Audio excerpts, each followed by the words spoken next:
마태복음 2장 1절부터 12절까지 말씀입니다. 신약성경 마태복음 2장 1절에서 12절까지 말씀, 생명의 삶 86페이지입니다. 마태복음 2장 1절에서 12절까지 말씀, 찾으셨으면 우리 한 목소리로 같이 합독하도록 하겠습니다. 헤롯 왕 때 예수께서 유대 베들레헴에서 나심에 동방으로부터 박사들이 예루살렘에 이르러 말하되 유대인의 왕으로 나신 이가 어디 계시냐? 우리가 동방에서 그의 별을 보고 그에게 경배하러 왔노라 하니 헤롯 왕과 온 예루살렘이 듣고 소동한지라. 왕이 모든 대제사장과 백성의 서기관들을 모아 그리스도가 어디서 나겠느냐 물으니 이르되 유대 베들레헴이오니 이는 선지자로 이렇게 기록된 바 또 유대 땅 베들레헴아 너는 유대 고을 중에서 가장 작지 아니하도다. 내게서 한 다스리는 자가 나와서 내 백성 이스라엘의 목자가 되리라 하였음이니이다. 이에 헤롯이 가만히 박사들을 불러 별이 나타난 때를 자세히 묻고 베들레헴으로 보내며 이르되 가서 아기에 대하여 자세히 알아보고 찾거든 내게 고하여 나도 가서 그에게 경배하게 하라.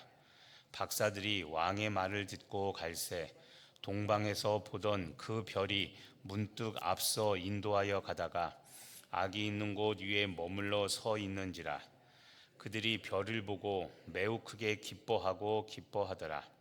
집에 들어가 아기와 그의 어머니 마리아가 함께 있는 것을 보고 엎드려 아기께 경배하고 보배합을 열어 황금과 유향과 모략을 예물로 드리니라.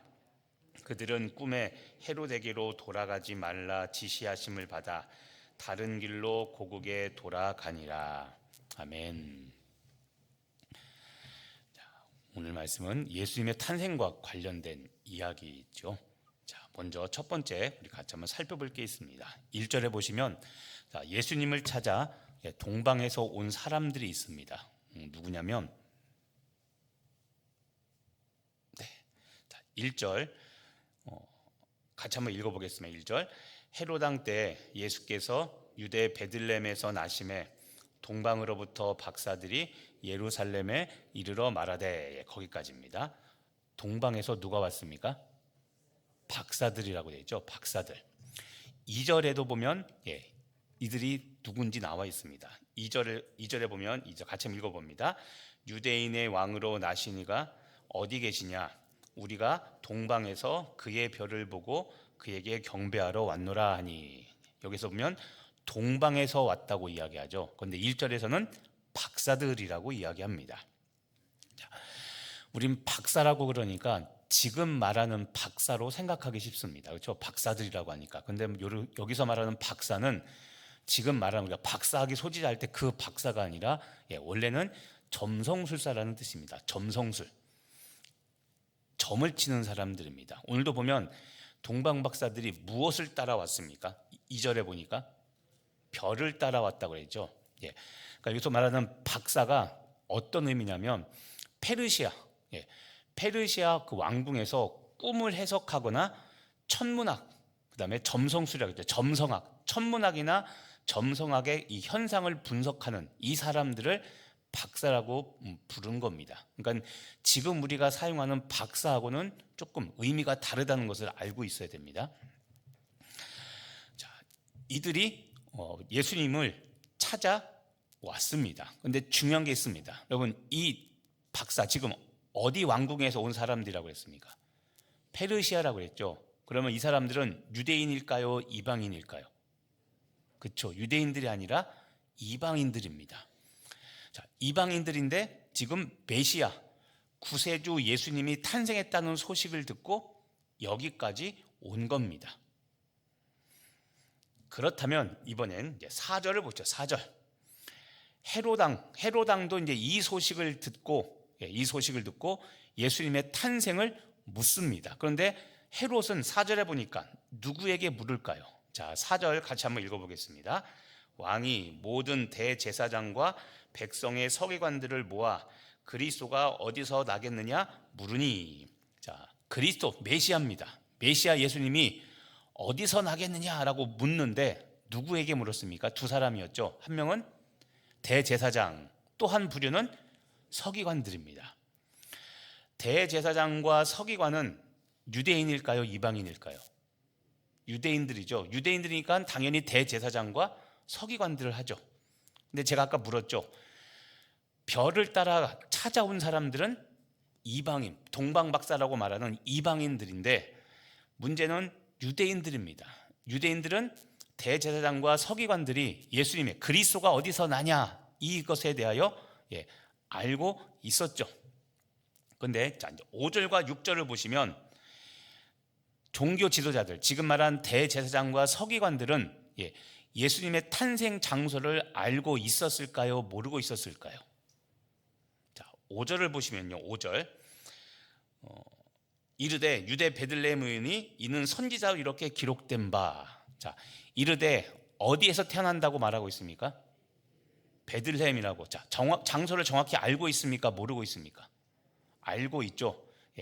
왜냐하면 이는 선지자로 이렇게 기록된 바. 자, 선지자로 기록된 바 이게 뭐냐면 선지서, 우리 지금 성경에 말하는 선지서, 예언에 하나님께서 이렇게 예언하셔서 기록했다라는 것을 알고 있습니까? 모르고 있습니까? 알고 있죠. 정확히 장소가 베들레헴이라는 것. 자, 예수님께서 메시아가 베들레헴에서 탄생하신다는 것은 미가서 5장 2절에 하나님께서 예언의 말씀을 해오셨습니다. 미가서 5장 2절에 베들레헴이라는 지명을 똑같이 사용하셔서 그리스도 주가 베들레헴에서 나신다고 하나님은 예언의 말씀을 통해 이미 하셨기 때문에 대제사장들과 서기관 같은 종교 지도자들은 장소를 정확히 알고 있었습니다. 자, 그런데 문제는 아까 얘기했지만 예수님이 탄생하셨는데 그 자리에 간 사람은 지금 누굽니까? 아까 말한 동방 박사들이죠. 그렇죠? 정작 유대인들은 알고 있는데 찾아갑니까? 못 찾아갑니까? 못 찾아가죠. 자, 그럼 이제 오늘 여기서 중요한 게 있습니다. 이제 해석입니다. 메시아 탄생 이 예언의 말씀을 알고 있었던 이 종교 지도자들, 이 유대인들은 왜 예수님을 맞이하러 가지 않았을까요? 왜 못 갔을까요? 알고 있으면, 그러니까 하나님께서 이방인들에게만 알리고 유대인들에게 안 알려준 게 아니라 알고 있잖아요. 지금 보면 특히 종교 지도자들은 잘 알고 있잖아요. 그러면 찾아가야 되는데 왜 못 찾아갔을까요? 자, 오늘 이게 중요한 내용입니다. 이것 때문에 그렇습니다. 자, 여러분, 지식을 추구하는 신앙이 있습니다. 지식을 추구하는 신앙. 항상 말하지만 기독교의 믿음은 믿음과 행함은 항상 동반됩니다. 믿음 따로 행동 따로가 아니라 제가 했죠. 구원을 항상 그렇게 했죠. 믿는 올바른 믿음이 있으면 거룩한 변화는 반드시 동반됩니다. 그게 믿음이고 그게 구원입니다. 그런데 우리는 믿는 것 따로 행하는 것 따로라는 것을 자꾸 까먹습니다. 그래서 제가 좀 믿기만 하면 천국 간다 거짓말이라고 그랬죠. 반만 맞는 말이라고 그랬죠. 거짓말하고 좀 심한 이야기일 수도 있지만 그 말에 속지 말라고 그랬잖아요. 자, 지식을 추구하는 신앙이었기 때문에 그렇습니다. 다른 말로 하면 여러분, 지식을 추구하는 이 신앙, 우리는 예수님을 아는 지식이 있다고 구원받는 것은 아닙니다. 이걸 잊지 말아야 됩니다. 우리 중에 그냥 예수님에 대하여 알고 계신 분이 있습니다. 그런데 여러분, 예수님을 아는 것과 예수님을 닮아가는 것, 다시 말하면 예수님을 닮아가는 실제 행함, 삶이 있는 것과는 별개입니다. 주여 주여 하는 자마다 천국에 들어갈 것이 아니라고 그랬죠. 우리는 이거를 항상 조심해야 되는 겁니다. 이런 이야기, 지식적 동의. 예수님에 대해서 알고 성경도 압니다. 성경에 기록된 예수님에 대하여 잘 압니다. 그런데 정작 예수님을 닮아가지 않는다면 그것은 그냥 내가 예수라는 지식, 구원이라는 지식을 쫓는 거지 그것을 믿음이라고 말하지는 않는다는 겁니다. 그것이 구원을 보장하지는 않습니다. 그래서 아까 제가 계속 물어본 겁니다. 자, 이방에서 찾아온 메시아 구세주 그리스도를 찾아온 사람들은 유대인들이 생각할 때 저 구원받지 못한 인간들, 저 할례받지 못한 인간이라고 말하는 그들이 그렇게 멸시하고 천시하던 이방인들입니다. 그런데 오늘 예수님 탄생에 가장 먼저 찾아와, 제일 먼저 찾아와 경배, 예배드린 사람은 유대인들이 아니라 이방인입니다. 그래서 예수님도 이야기했죠. 먼저 된 자가 나중되고 나중된 자가 먼저 된다고 그랬죠. 이 말은 내가 목사라고 먼저 구원받는 것도 아니고, 내가 장로 권사가 되어서 먼저 믿었다고 구원받는 것도 아니고, 주여 주여 하는 자가 무조건 천국 가는 것이 아니라는 것을 보여주는 겁니다. 어제도 우리 엊그저께도 예수님의 족보 이야기하면서 그런 이야기를 했죠. 거기 보면 구원받지 못할, 제가 그렇게 질문하니까 아무도 대답 못했죠. 예수님의 집안이 콩가루 집안이었습니까? 명문가였습니까? 그렇죠. 콩가루 집안이었죠. 그런 막장 드라마를 쓴 사람들이 거기 있을 수 없는데 그런 사람들이 있었잖아요. 근데 그게 뭘 말합니까? 모든 사람이 구원받을 수 있다는 것을 하나님께서 알려주기 위해서, 구원은 우리들의 자격에 의한 것이 아니라는 것을 알려주려고 예수님이 육신에 태어났는데 육신의 조상들을 보면 다 입에 담기 차마 거북한 사람들이 조상이었다고 그랬죠. 똑같은 이야기입니다. 오늘도 보면 성경은 처음부터 계속 그걸 이야기합니다. 구원에 조건이 있는 것이 아닙니다. 자격이 있는 것이 아닙니다. 우리 모두는 다 자격이 없습니다. 하지만 그런 우리, 죄인이라고 말하는 그 우리 모두를 구원하기 위해 예수 그리스도께서 오신 겁니다. 또 왜 종교 지도자들은 알면서도 찾아가지 않았는가? 두 번째는 이것 때문에 그렇습니다. 말씀을 알아도 순종하지 않으면 그만입니다. 아까 그랬죠. 어디서 태어나는 거 알고 있습니까? 미가서 5장 2절, 베들레헴에서 태어나는 거 알고 있었죠? 모르지 않습니다. 자, 알고 있는데, 말씀을 알고 있는데 정작 메시아 예수님이 오셨는데 갑니까 안 갑니까? 안 가죠.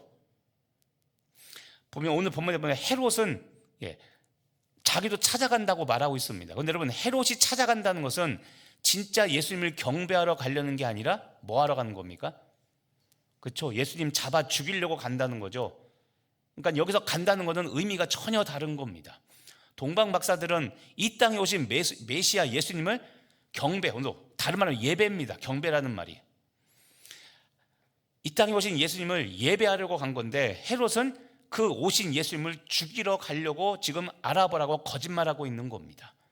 자, 말씀을 알아도 순종하지 않으면 구원은 없습니다. 구원받았다고 할 수 없는 겁니다. 다른 말로 하면 여러분, 내가 주인인 사람은 구원의 은혜를 받을 수 없습니다. 지식적으로 예수님을 알고, 지식적으로 예수님을 알고 구원에 동의한다. 맞아요. 그래, 예수가 구원자예요. 지식적으로 동의해도 그 말씀에 순종하지 않는, 예수님께서 어떻게 사셨는가를 보고 예수님을 닮아가지 않는 사람은 구원받을 수 없는 겁니다. 자, 오늘 말씀을 여러분의 삶에 적용해 보시길 바랍니다. 여러분, 지식을 따라 살지 않는 사람, 지식을 따라 살지 않는 사람의 모습은 어떨까요? 다시 말하면 예수님을 만난 사람의 모습은 어떨까요? 자, 오늘 12절 말씀을 보시기 합니다. 12절. 그들은, 자, 12절 같이 한번 읽겠습니다. 그들은 꿈에 헤로데게로 돌아가지 말라 지시하심을 받아 다른 길로 고국에 돌아가니라. 자, 여러분, 여기서 그들이 누굴까요? 누굽니까? 그들. 동방박사들이죠. 자, 동방박사들은 예수님을 만났습니다. 자, 예수님을 만난 동방박사의 모습을 잘 보시면 꿈에 하나님께서 알려주십니다. 천사를 통해 헤로데게로 돌아가지 말라. 왜 그러냐면 아까 8절에 보면 동방박사들에게 예수님을 찾아 경배하고 내게도 고하여 나도 그에게 가서 경배하게 해달라, 다시 돌아오라고 이야기합니다. 그런데 헤로데게로 돌아가지 말라 하나님으로부터 지시함을 받아서 어느 길로 고국으로 돌아간다고 되어 있습니까? 다른 길이라고 되어 있죠. 자, 여러분, 이 다른 길이라는 단어를 주목하십시오. 본인들이 예수님을 찾아왔던 그 길이 아니라 다른 길로 갑니다. 근데 우리는 다른 길 그러면 어감이 나쁘죠. 근데 여러분, 이 다른 길로 가라고 한 건 누구의 지시였습니까? 하나님의 지시였죠. 하나님이 친히 알려주십니다. 다른 길로 가라고.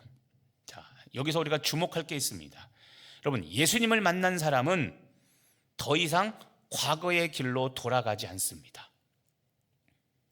동방 박사가 오늘 예수를 만나고 보니까 다시 왔던 길로 가면, 헤로데게로 가면 죽습니까? 안 죽습니까? 죽죠. 근데 예수를 만나고 나니까 하나님이 친히 그의 길을 인도해서 죽음의 길로 가게 하지 않고 생명의 길로 가게 하죠.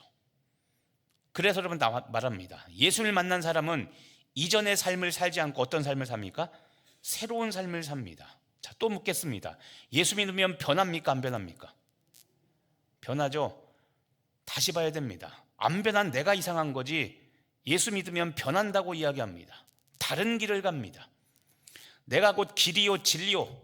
자, 예수님은 진리이기 때문에 예수님을 만난 사람은 진리의 길을 가지 이전에 살던 과거 옛사람의 길로 가지 않습니다. 그게 성경에서 말하는 구원입니다. 오늘도 중요한 이야기입니다. 아까 종교 지도자들 예수님을 다시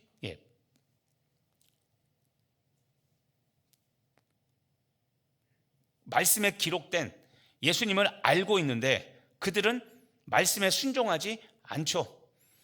예수님을 들어봤다고, 안다고, 구원에 관한 말씀을 이야기한다고 그 사람이 구원받았다고 우리는 말할 수 없습니다. 삶이 변화되지 않으면, 그 증거가 없다면 그 사람은 과연 예수를 만났는가? 그냥 지식적 동의, 예수님이 나의 구세주입니다, 우리는 입으로 시인하니까 이것이 믿음이라고 생각하지만 한 번 더 나가야 됩니다. 입으로 시인하는 것을 분명히 성경은 말하지만 시인하는 사람은 삶이 변합니다. 안 변하는 게 아니라 변합니다. 왜냐하면 다른 길로 갔기 때문에 그런 거죠. 다른 말로 하면 여러분, 다른 길이 뭡니까? 세상의 기준, 세상의 가치관을 따라 살지 않는 겁니다. 그게 다른 길로 돌아가 고국으로 돌아간 거죠. 다른 길로 가서. 예수 믿으면 반드시 거룩한 변화, 지금까지 살아왔던 길로 가지 않습니다. 또 다른 말로 하면, 예수님을 만난 사람은 여러분 오늘처럼 다른 길이라고 그랬죠. 삶의 방향이 바뀝니다. 그리고 우선순위가 바뀝니다. 우리가 얼마나 좋아하는 찬송이 있습니까? 주 예수보다 더 귀한 것은, 이 찬송 싫어하는 분은 없죠. 근데 거기서 보시죠. 주 예수보다 더 귀한 것은 없네. 이 세상 명예와 이 세상 행복과 이 세상 부귀와 바꿀 수 없네. 맨날 고백하지 않습니까? 그럼 진짜 여러분의 부귀, 돈 때문에 명예, 행복, 이거와 예수님 바꾸지 않고 살아가고 있습니까? 말로는 그렇게 고백하고 그 찬송 좋아한다고 하면서 그렇게 좋아하는 찬송대로 살지 않는다면 그 구원은 과연 진짜일까요? 우린 중요하지만 이 질문을 꼭 던져봐야 됩니다. 왜 변하지 않을까? 제발 이 거짓말에 속지 말라고 그랬죠. 마지막으로 세상의 왕이 아닌 만왕의 왕을 두려워합니다. 예수님을 만난 사람은 세상의 왕 누굽니까? 오늘 본문에서 보면 헤롯이죠. 그런데 오늘 예수님은 만왕의 왕으로 이 땅에 오셨죠. 예수님을 만나면 세상을 두려워하지 않습니다. 진정 구원받고 거듭난 사람은 우리 영혼의 생명의 주인이신 만왕의 왕 예수님을 두려워합니다. 좀 전에 드렸던 질문, 왜 안 바뀔까? 예수 믿어도. 예수님이 두렵지 않은 겁니다. 이 말은 예수님이 누군지 모른다는 겁니다. 예수님은 다시 오실 심판해 줍니다. 제가 그랬죠. 초림하신 예수님은 우리를 구원하려고 2000년 전에 오셨습니다. 구원하시기 위해서 오셨는데 이제 오실, 재림하실 예수님은 우리를 심판하러 오십니다. 왜냐하면 심판이 구원의 완성이기 때문에 그런 겁니다. 이건 무서운 이야기입니다. 심판의 기준은 행한 대로 갚아준다는 겁니다. 좀 전에 찬송이 있지만 이 세상 부귀와 명예와 행복을 버리지 않았으면 구원 없습니다. 여러분, 어설프게 양다리 걸치고 천국 갈 거라고 생각합니까? 착각하지 마십시오. 우리의 삶은 거룩이 아니면 죽음뿐입니다. 근데 어정쩡하게 살아도 괜찮아요. 다시 말하지만 여러분, 그렇게 살면 안 됩니다. 그건 구원받은 사람의 모습이 아닙니다. 자, 오늘 말씀은 마지막으로 적용하면서 여러분, 나는 예수님을 만난 후 가던 길이 아닌 다른 길을 지금 가고 계십니까? 스스로에게 질문 던져 보십시오. 제가 새벽 기도 오신 분들이 조심해야 된다겠죠. 우린 새벽 기도가 마치 나의 믿음을 증명해 줄 거라는 착각을 합니다. 근데 죄송하지만 여기 앉아 계셔도 예수님 모르는 분이 있습니다. 아무리 이야기를 해도 복음을 전해보면 예수님 모르는 분이 있습니다. 또 하나 알죠. 모르진 않습니다. 그런데 오늘 대제사장과 서기관들처럼 아는데 순종하지 않으면 그 믿음 무슨 소용입니까? 예수님의 탄생의 우리 축하 소식을 전해야 되는데 무거운 이야기를 하죠. 그런데 너무도 중요한 이야기입니다. 또 하나 알고 있으면서도 순종하지 않는 것은 순종하지 않는 내 삶의 영역이 무엇인가? 우리의 믿음을 보면 그럴 겁니다. 예수님 부인하진 않을 겁니다. 알고 있고 다 하고 순종도 합니다. 그런데 온전한 순종이 아니라 부분적인 순종, 내가 할 수 있는 것만 하고 내가 하고 싶은 것만 하고 그리고 난 순종했다고 이야기하죠. 그런데 여러분 그거는 온전한 순종 아닙니다. 하나님이 정하신 기준, 자 이번 주도 주일 예배 때 말씀하셨죠. 완전한 자로 세우신 겁니다. 완전한 자, 성숙한 사람이라고 했죠. 예수 그리스도, 우리가 그를 전파하여 우리가 예수님을 전파하는 이유는 예수님을 권하고 권면하고 그리고 모든 지혜로 가르침은 각 사람을 완전한 자로 세우려 함이니. 자, 제가 그랬죠. 하나님께서 우리에 대한 기준은 완전한 자입니다. 구원의 목적은 어설픈 자, 흉내만 내는 자가 아니라 우리가 예수를 믿고 구원받았다면 완전한 자가 되는 것, 이것이 하나님의 기준이라고 그랬습니다. 그러니까 적당하게 살려면 제발 버리라고 그랬죠. 오늘도 이야기하지만 적당히 살고 구원받을 거라고 착각하지 말라는 겁니다. 이게 명확한 하나님의 구원의 이야기입니다. 그런데 우리는 업그레이드, 신앙이 상승, 평준화가 아니라 다운그레이드, 적당히 살고 적당히 예배하고 그렇게 살면 구원받을 거라고 생각하죠. 아닙니다, 여러분. 오늘 말씀 앞에 우리가 더 정직해져야 됩니다. 오늘 말씀 다시 한번 돌아보시며 무겁고 힘든 이야기지만 순종해야 됩니다. 어떻게 예수 믿고 살고 계십니까? 오늘 동방 박사들이 다른 길로 귀국했다는, 자기 나라로 돌아갔다는 이 말씀을 들으며 보시면서 내가 지금 예수 믿고 진리요 생명의 길로 그 다른 길로 가고 있는지, 아니면 예수 믿기 전에 옛사람으로 그대로 그 길을 가고 있는지 다시 한번 돌아보시며 오늘도 예수 안에서 새롭게 되는 여러분 되시기를 예수님의 이름으로 축복하며 기도합니다. 기도하겠습니다. 하나님, 예수님을 만난 후 변화되는 우리들 되게 하여 주옵소서.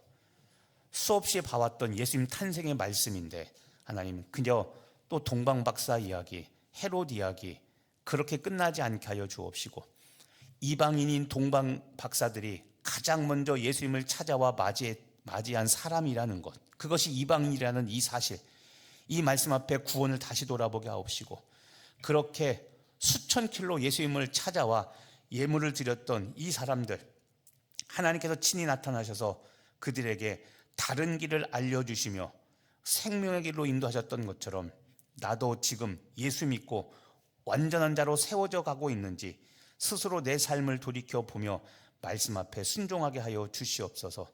오늘 우리를 선한 길로 인도하실 예수님께, 하나님께 감사드리며 살아계신 예수님의 이름으로 기도합니다.